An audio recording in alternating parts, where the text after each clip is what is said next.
Have you ever stopped to wonder about the difference between continuous and discrete data?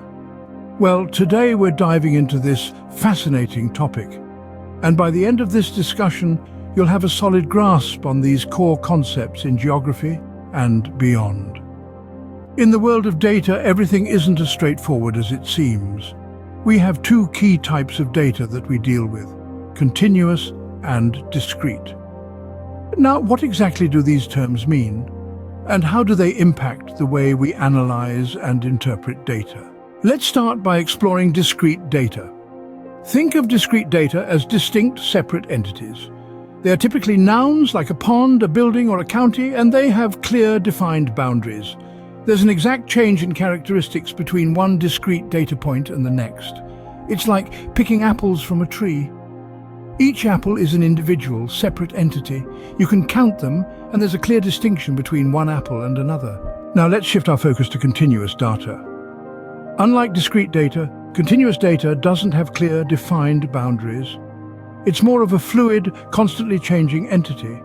Imagine a gradient of colors.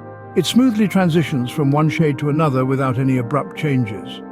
This is what continuous data is like. It's often a measure of concentration level, like temperature, soil pH, elevation, CO2 levels, and air pressure. These values transition smoothly from one to the next without any sharp changes. So, in a nutshell, the primary difference between continuous and discrete data lies in their nature. Discrete data represents distinct, separate entities with clear boundaries, while continuous data represents fluid, constantly changing values without clear, defined boundaries. To summarize, we've covered the fundamental differences between continuous and discrete data today. We've learned that discrete data is like individual apples on a tree, distinct and countable, with clear boundaries.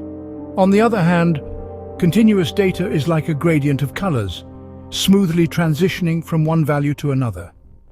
These concepts are crucial in fields like geography, where understanding the type of data you're dealing with can greatly influence how you analyze and interpret it.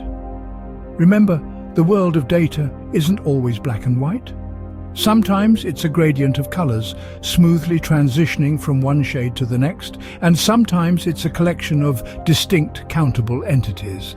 The key is knowing whether your data is continuous or discrete, and understanding what that means for your analysis. So the next time you come across a set of data, take a moment to consider, is it continuous or discrete? And how does that influence your understanding of the data? The more you engage with these concepts, the more intuitive they will become. And that's the beauty of learning about data. It's a continuous journey, just like the data itself.